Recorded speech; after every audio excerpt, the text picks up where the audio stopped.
Hello friends. Today I just want to do a quick tutorial on how to solder copper pipe joints. I'm going to solder this L, it's a 90-degree L, onto this ratty looking old piece of copper. I'm going to cut it in half and make good strong solder joints that I guarantee would hold pressure. I'm going to show you how easy it is. It's all in the setup. For this demonstration, I'll be using a cylinder of Coleman propane fuel, a simple run-of-the-mill propane torch that screws onto the top of the cylinder. I'll show you what these flints are for.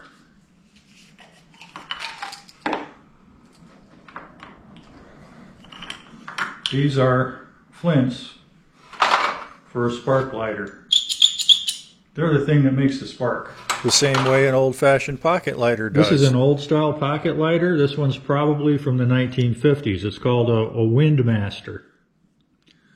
And there's a wick in there, protected from the wind by this baffle, and a friction wheel that rides against a flint. So the idea is when you roll the wheel, it scrapes the flint and sends a spark going into the wick, like that. I'll be using this Odie lead-free solder from the Home Center.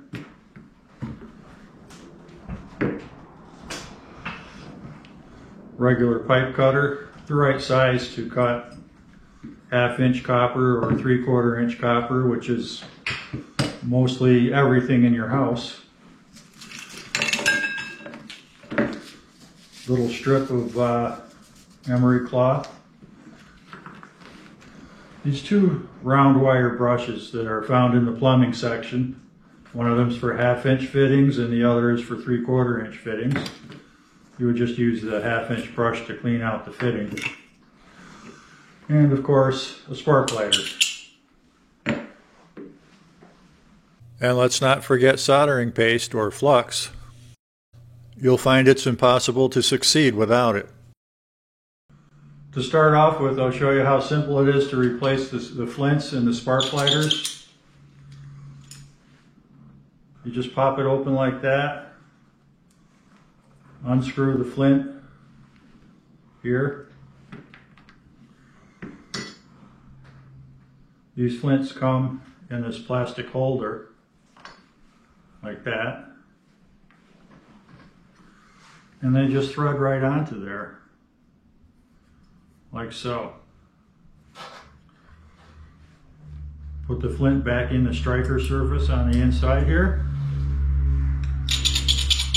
And you have a working spark lighter again. I think a lot of times the flint gets worn completely down, it stops working. The spark lighter ends up in a drawer somewhere and gets forgotten. When all you need to do is buy a set of these flints. They're really cheap. I'm sure I got them online. And they came in a package containing 20 flints. So that's probably a lifetime supply for me.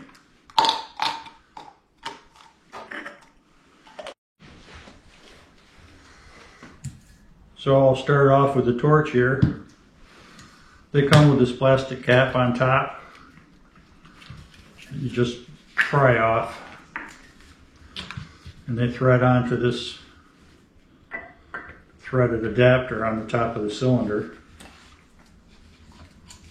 Make sure the valve's turned all the way off.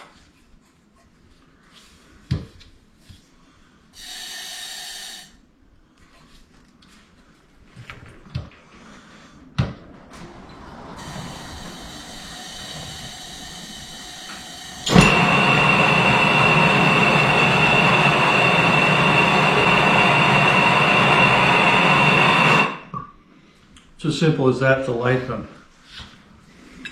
The newer style that you can get now, they have a trigger that you can pull with your finger, have a spark lighter built in. So when you pull the trigger, the gas turns on and you ignite it at the same time, and then when you release, it shuts off. Those would be a lot nicer, probably. I've never used one, and probably safer. Okay, I've got this ratty old pipe clamped up in the vise here, it's better to have a vise of some type, a bench vise or a pipe vise in this case, or somehow clamp it to the bench just to hold it so you can work on it. Before I can use this to cut it, these rollers need a smooth surface to roll on. So I'm going to clean this paint off of here and remove all this tarnish and oxidation on the copper.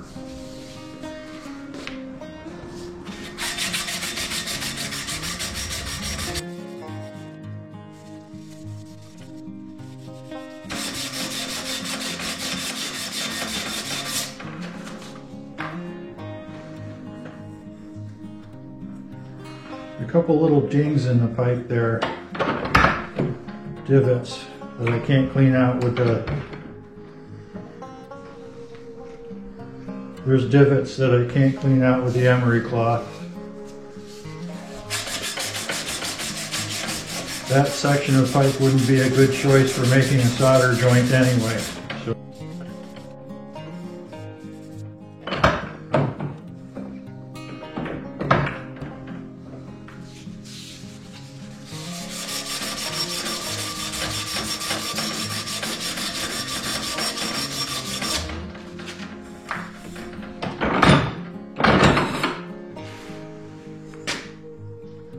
you can see how clean and shiny that pipe is now. And that's really the first step to getting a good solder joint.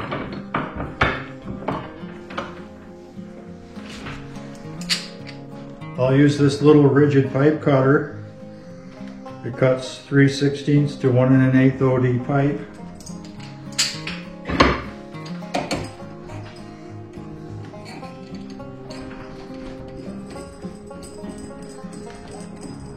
And it just clamps down on there almost like a C-clamp. Roll it around. The cutting wheel rolls around the pipe and scores it deeper and deeper as you go. Roll it around, snug it up, roll it around, snug it up.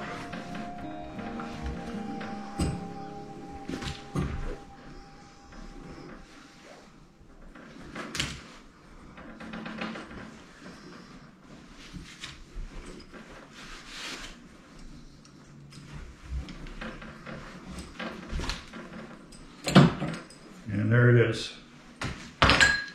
Now, pipe cutters like these usually have a reamer on the back side here, like that. That is to clean out the burr on the inside of the end of the pipe here.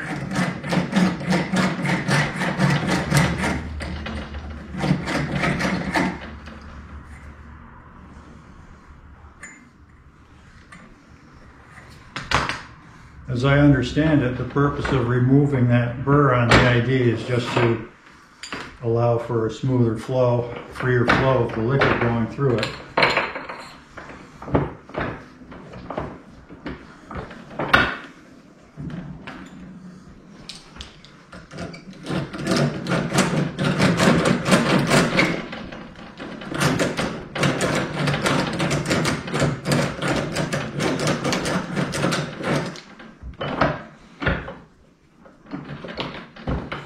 Turn that a little bit.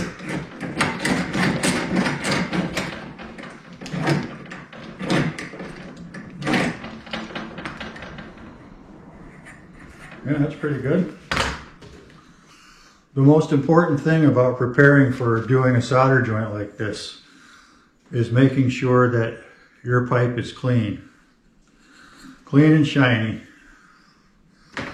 No oxidation. And the same thing goes for the ID on the fitting you're using. So I'm using this round brush here that's purpose made.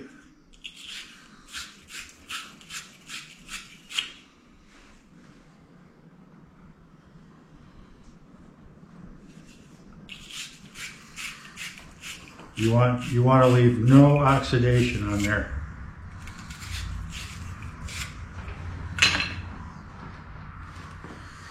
You can see how shiny that is on the inside.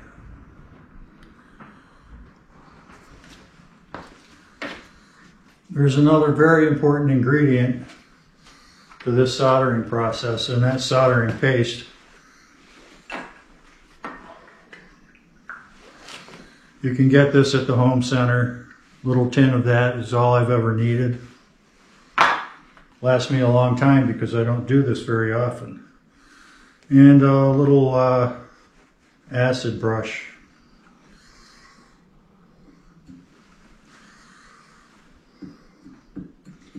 And apply this soldering paste to the entire area that you want the solder to stick to. You could say that the area that is not pasted, the solder won't stick to it.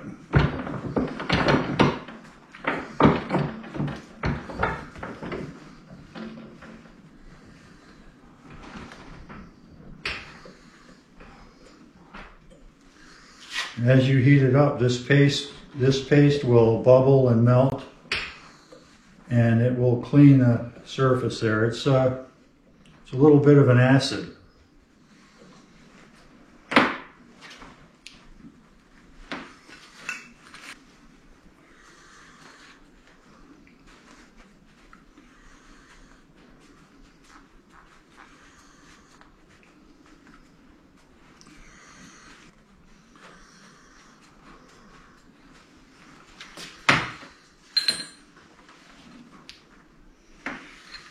Including on the inside of your fittings.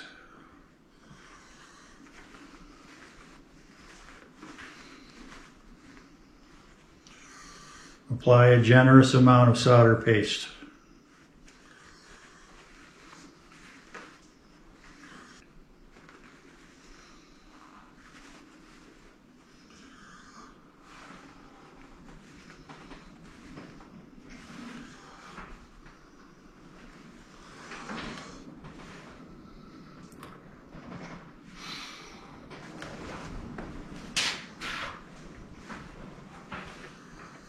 And push the fitting on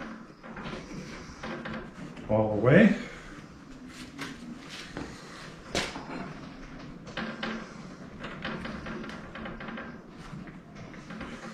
And we're ready for solder. Okay, the solder, I'm going to pull it out like that to keep my hand far away from the heat. And give a nice hook here so you can dip enough solder into the joint, like so. Now I'm going to light the torch, heat the fitting, not the pipe. The pipe will get hot enough on its own. Heat the fitting. You'll see that paste, the soldering paste, melt and liquefy. That's why I put a board under here to support this, because the weight on this pipe might cause it to droop. So this board is just here to support it, to keep it from doing that. Then you're going to add solder. You're going to melt it into the top of the joint until you see it start to bulge out the bottom. It only takes a very little bit.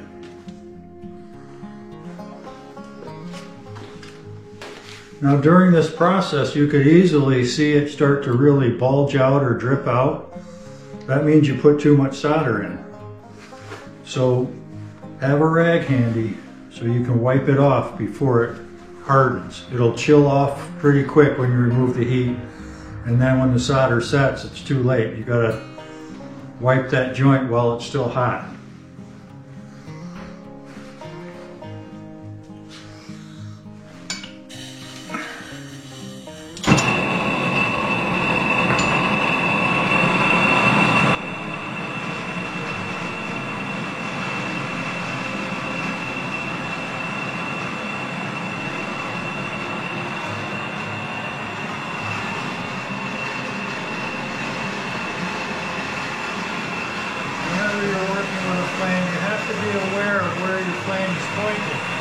What's behind it that could get hurt?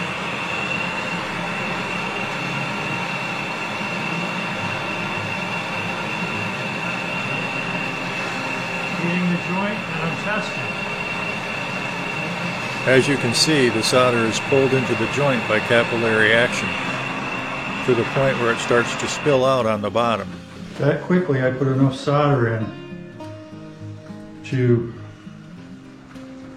overdo both joints. There. Let it cool off.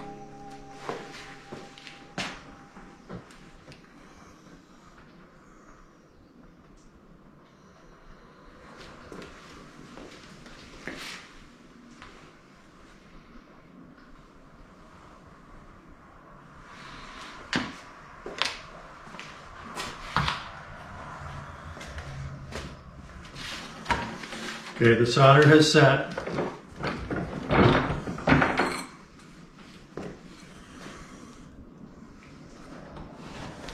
And this is what my joint looks like. It's not too shabby. There's actually a little too much solder on it. See, I used too much. Just needs a drop or two.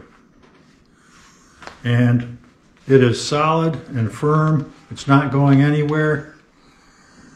And based on my experience, if you do it the way I just did it, I guarantee it won't leak. I've never had one leak when I follow this method.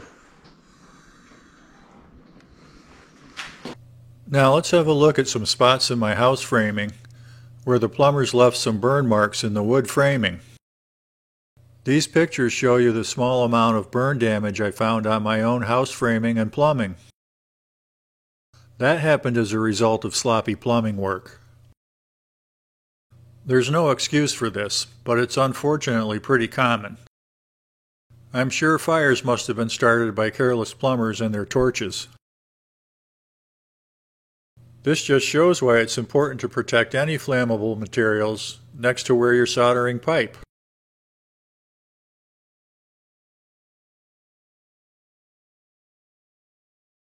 This can easily be avoided by a responsible technician simply by placing a heat-resistant pad between the pipe and the flammable material.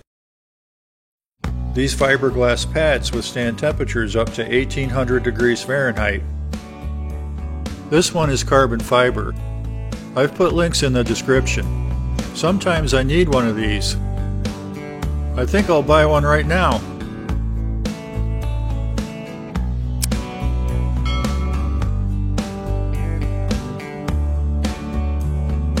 Thank you for watching. Please take a moment to like and subscribe.